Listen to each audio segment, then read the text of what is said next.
Hello, and welcome to Meditation with Karen, showing grace with angry women. Grace Tame is being urged to have her Australian of the Year honour stripped after she led a chant the Jewish community calls offensive at a pro-Palestine rally in Sydney. Say it with me, from Gadigal to Gaza, globalize the Intifada. One more time, from Gadigal to Gaza, globalize the Intifada. One Nation MP Barnaby Joyce says Ms Tame should have her honour taken away, adding she has a responsibility to conduct herself, quote, in a way that inspires the harmonious nature of Australia, unquote. Ms Tame said she was being used as a deflection tactic. For their take, let's bring in Housing Minister Claire O'Neil and National Senate Leader Bridget McKenzie. Good morning to you, Claire. That is a contentious phrase that the New South Wales government is considering banning. Should Grace Tame be stripped of her honour? Well, Nat and Bridget, you guys know I'm a mother of 3 children. Before we start a national pile-on onto Grace Tame, can we just remember that every single child in our country is safer today because of her willingness to talk about traumatic incidents of sexual abuse events that occurred in her childhood. Mother, don't you mean parent? That's very sexist gendered language of you, Claire. Anyway, that was a yes/no question, and the answer is no. Because the Australian of the Year award was given out to her because of recognition of outstanding achievement, not winning personality. So when she was a teenager at high school, she was groomed and repeatedly, sexually abused by a 58-year-old teacher for several years, and he was charged with maintaining a sexual relationship with someone under the age of 17.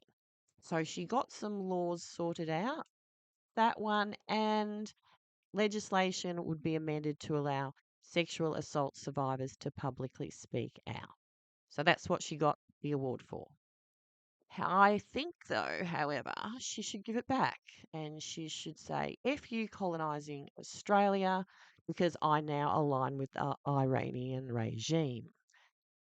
Back in 2025, mainstream feminism has been moulded in the image of white supremacy. The gender binary is a colonial construct that aims to divide and conquer.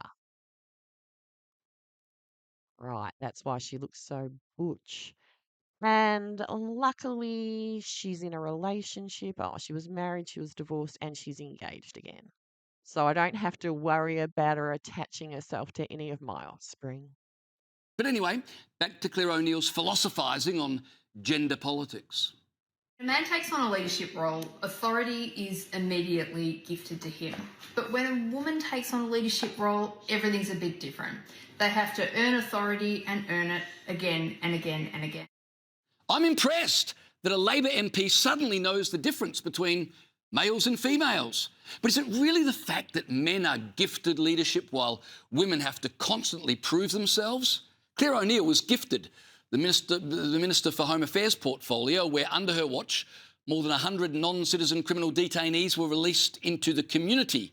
For that, she was gifted the housing portfolio, where under her watch, we continue to be hopelessly short of homes. Seems to me this is a woman who's proved herself again and again and again to be incompetent and yet keeps being gifted leadership positions. And one of the things I really noticed with Susan Ley was that so many of her male colleagues, they just never actually accepted that she was their boss. Someone needs to invite Julia Gillard into the chat room. Well, I'm pretty happy that Susan Lee's gone, apart from the changing your name to increase your luck was a bit too bonkers for me. She showed her true colours when she resigned and forces a by-election now that the taxpayers are going to have to pay for. And I'm also glad that I wasn't the only person that wasn't sad to see her go. Quick take on Angus Taylor and Jane Hume becoming the new Liberal leaders. Of course, it's better than Susan Lee. She was a disaster. I'm going to reserve judgment on Angus Taylor. I'm not sure. I have my doubts, but I don't have any doubts about Jane Hume. She's one of the most evil women in the country. She was one of 4 Liberals who voted against recognising the human rights of babies who survived their abortion. These babies, like Samuel, are left to die in many states around the country. It's about 1 a week. So the news today, I'm not that excited about it. It's not going to save the Liberal Party. She's not a Conservative, and no wonder One Nation is rising in the polls. Or perhaps she's not totally evil, perhaps she's just wrong.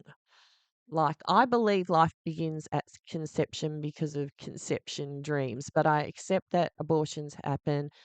They should be safe, but they shouldn't be normalized, and they should definitely not be late term. And I've stood on a stage in a lecture theatre and said that I thought the abortion pill was a good idea because it would stop surgical abortions. Mm. So, how wrong was I? So, if I was a Christian, I'd say something like, I have faith that she will change her mind and I will pray for her.